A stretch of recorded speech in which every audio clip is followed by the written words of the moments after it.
Good afternoon. I'm Elena Ratner.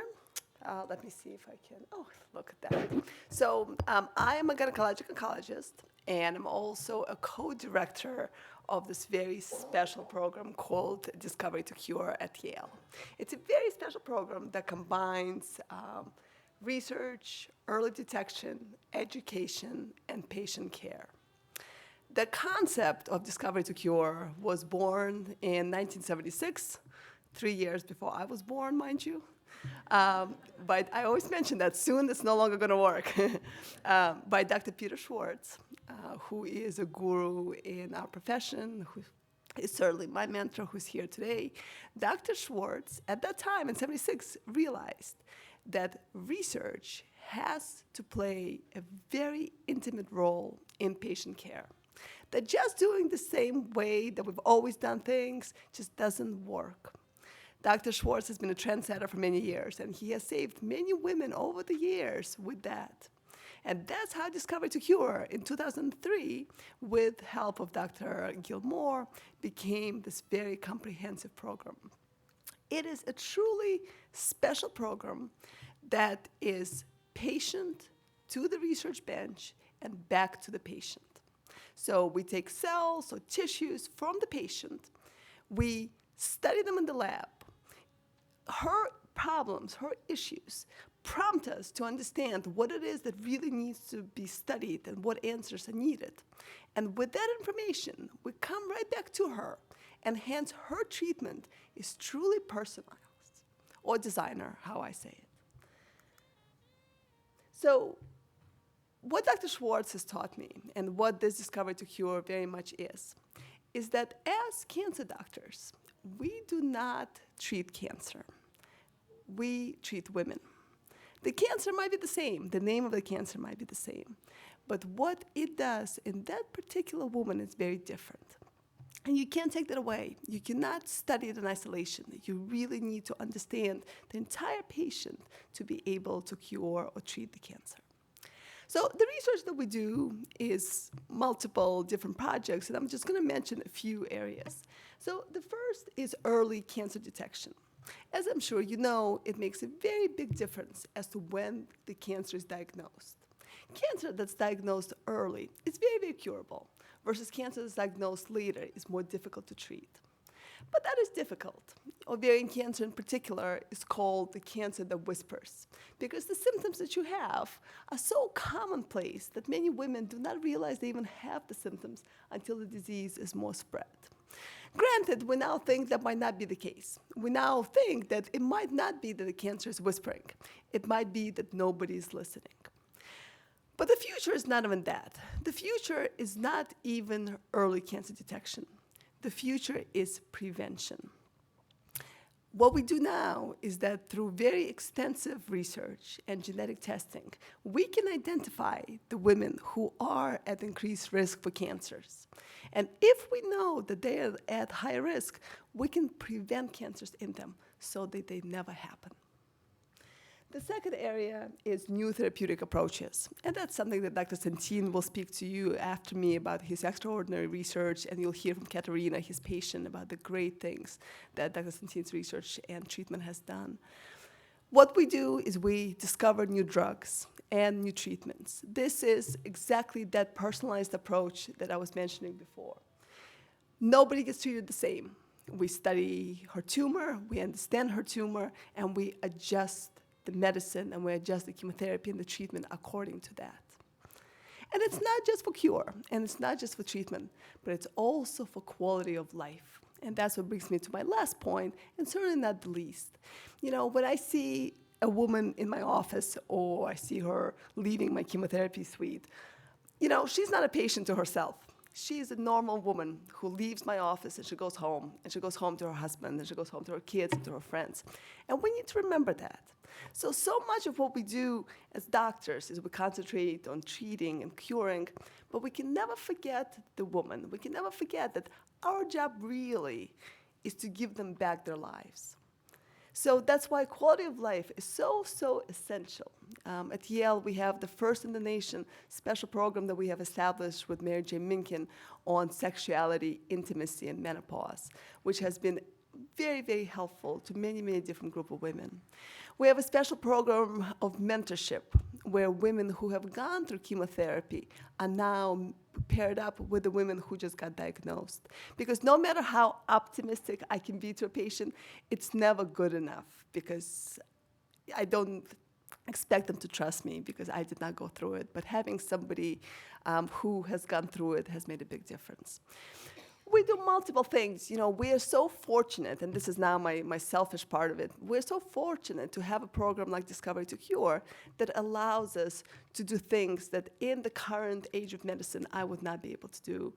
We have this program that's my love, where we give presents to children for Christmas or Hanukkah if their moms just died or if their moms are about to die.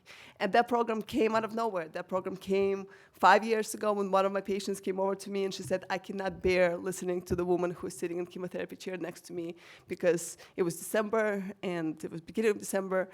Because she said, for a week now, I'm only listening to her saying, I'm too sick, I cannot go shopping, my kids will have no present for Christmas. And we got a computer, and the three of us sat in the chemo room, and we went on Amazon, and we got presents, and she died. She did not live till Christmas. And the presents arrived, and I got a letter that's framed in my office from one of her sons, who's now 15, who said that one thing at that age of 10 made a huge difference. Because he felt at that time, even though his mom just died, that he was not alone. And things like that as a doctor, you don't get to do. You know, you don't get to do as a doctor. You don't get to get your laptop and buy a present for somebody that you know is going to make a big difference. And that's just one of the examples. You know, Discovery to Cure allows us to give out these grants that have been very, very successful. These grants have led to national research and many grants and many different publications and new discoveries of drugs and chemotherapies. The second part of Discovery to Cure is education. And that's also multiple different areas that we do. This is one of them, and this is actually, again, very novel, the only one in the nation, very unique. This program is a program for high school students that they come and they spend 6 weeks in the lab with us, paired up with a mentor. And those mentors are scientists and physicians. And after 6 weeks of very intense research, they're expected to give this research presentation, which is amazing. You know, we go to these presentations, and Dr. Schwartz and I sometimes walk out and we say, that felt like a level of a scientific conference. That's how good these presentations usually are. That also came from nowhere. We had 2 students 10 years ago who approached us, approached Gilmore and said, you know, we are interested maybe in sciences. Can we shadow somebody for the summer to see if that's something we would do? This year, as you see, we had 323 applications from the entire world. Look at that, Spain and Pakistan and Colombia and Great Britain. These kids are very, very successful. This year we had many, many different early admissions to Princeton and Yale and all kinds of top schools. And even more importantly, I think it's that one, that 90% of those kids go into biomedical sciences or medicine. And that is incredible. We do other different education. We do a lot of outreach to patients. We speak at the libraries. We speak at the JCC. We educate women about awareness, about what symptoms to look out for, what should you know. We educate providers. It's exactly what I said. It's a cancer that might not be whispering, but the providers are not listening. You know, we now think that ovarian cancer, when diagnosed, has been there 24 months, and that the women would have seen 6 providers before she actually gets to the correct one. So that's education, not just for the patient, that's also education for the providers to be aware of the symptoms. This is one of those special days. It's called Discovery to Cure Day, where we have many patients and their families and people in the community who come to Yale on a Saturday, and Dr. Santine and myself and Dr. Schwartz, and we all give them little talks and talk to them about research that we do, and then we give them tours. And this is a tour that we took them to the operating room where we showed them the robotic system, something called the Da Vinci, and we let people actually move the arms. And that picture here, that's Dr. Schwartz. So now Dr. Schwartz, everybody knows who you are, just to finish the story. And that girl with him is Hannah, and she is 13, and she's doing her bat mitzvah project, raising money for Discovery to Cure. And the part about Discovery to Cure that probably makes it most amazing and most special to us is that it is led and completely run by patients. By patients, by their families, by their friends. We work through fundraising, and we have been able to fundraise this money to be able to do this research, to give these research grants that subsequently lead to bigger grants. One of our biggest events is a walk. There's something called Beverly Levy Walk that we do every year. Beverly Levy was an incredible woman. Nothing beat her down. She could do anything. And that walk came out of her one day saying to me, while she was on chemo, and saying, what can I do? How can I make things better? And I said, oh, don't worry, you just get through chemotherapy. And she said, no, we gotta do something now. This is not the time. We cannot stop now. I do it for myself, I do it for my friends, I do it for the future. I discouraged her. She said, do not worry, we'll get 20 people, we'll walk around Yale. She got 1,000 people and raised so much money that we were able to fund many, many grants that really made a difference. Beverly died that year. John Levy, who's her husband, who's here today, has become the heart and the leader of this organization. For us as providers, it makes a huge difference. This is what drives us. It is what makes us get in early in the morning, and what makes us leave late at night. It's why my kids think the lab is their weekend home. It's many things like that, because we know that we have the trust and the hope of these patients.